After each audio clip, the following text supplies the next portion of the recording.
तर राज ठाकरे यांनी भाषणादरम्यान बोगस मतदार याद्या दाखवल्या होत्या। भाषण संपल्यानंतर कार्यकर्त्यांनी या बोगस मतदार याद्यांची तिरडी बांधली आहे आणि या सर्व याद्या निवडणूक आयोगाला पाठवणार असल्याचं या कार्यकर्त्यांनी सांगितलेलं आहे। याचाच आढावा घेतला आमच्या प्रतिनिधी मनश्री पाठक यांनी।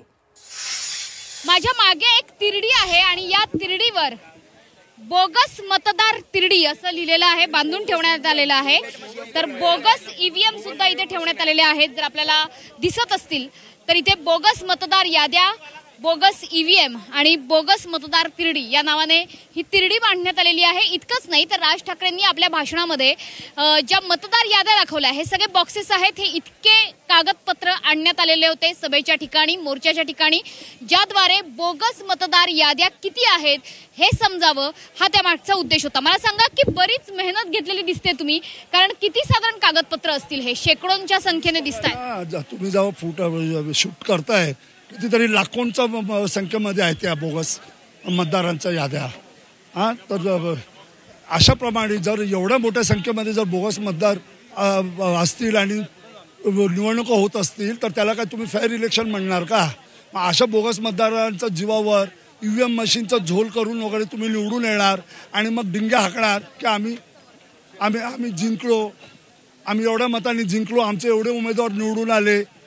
तर अशा प्रकारे तुम्ही मतदारांचा तुम्ही अपमान करताय, लोकशाहीचा तुम्ही गळाचेपी करताय, भारताच्या संविधानाचा अपमान आहे। बोगस मतदार तिरडी तुम्ही बांधलेली आहे, यावरती मतदार यादी, पुरवणी यादी दिसते, इकडे ईव्हीएम मशीन सुद्धा प्रतिकात्मक आहेत आणि हे व्हीव्हीपॅट आहे। तुम्ही जेव्हा आता संशोधन करता आहात, मतदार याद्या तपासतायत, किती कष्ट पडतायत? त्या सहजपणे उपलब्ध होत आहेत तुम्हाला? कसं आहे, आज आम्ही आमच्या शाखेमध्ये जेव्हा आम्ही मतदार आधी चालतोय त्यावेळी आम्हाला कळते की किती बांगलादेशी आणि किती बाहेरचे जे परदेशातून आलेले आहेत उत्तर भारतातून, तर त्यांच्याही नावं याच्या मतदार यादीमध्ये हे केलेले आहे मतदार यादीमध्ये। तर ते आम्ही आता निवडणूक आयोगाला आम्ही ते देणार आहोत।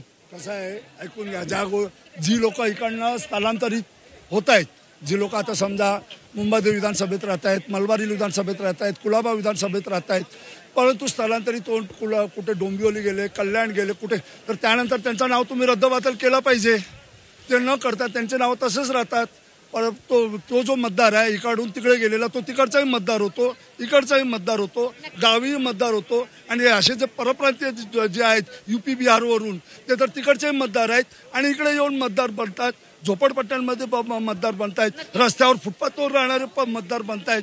त्याच्यामुळे आपण बघतोय की बोगस मतदार यादीची ही तिरडी बांधण्यात आलेली आहे आणि जवळपास लाखोंची कागदपत्र इथे आपण बघतोय की बरीचशी कागदपत्र इथे आणण्यात आलेली होती। यामध्ये सगळ्या ह्या मतदार याद्या आहेत ज्यामध्ये बोगस मतदारांची नावं आहेत असा दावा केला जातोय। निवडणूक आयोगाच्या विरोधातला हा मोर्चा काढण्यात आलेला होता आणि अनेकांची नावं इथे वगळण्यात आलेली आहे। इतकंच नाही तर सगळ्यात महत्त्वाचं म्हणजे मतदार यादी स्वच्छ झाल्याशिवाय आता निवडणुका होणार नाहीत, तशा घेतल्या जाऊ नये असा एक ठाम निर्धार व्यक्त करण्यात आलेला आहे सत्याचा मोर्चाच्या या व्यासपीठावरनं।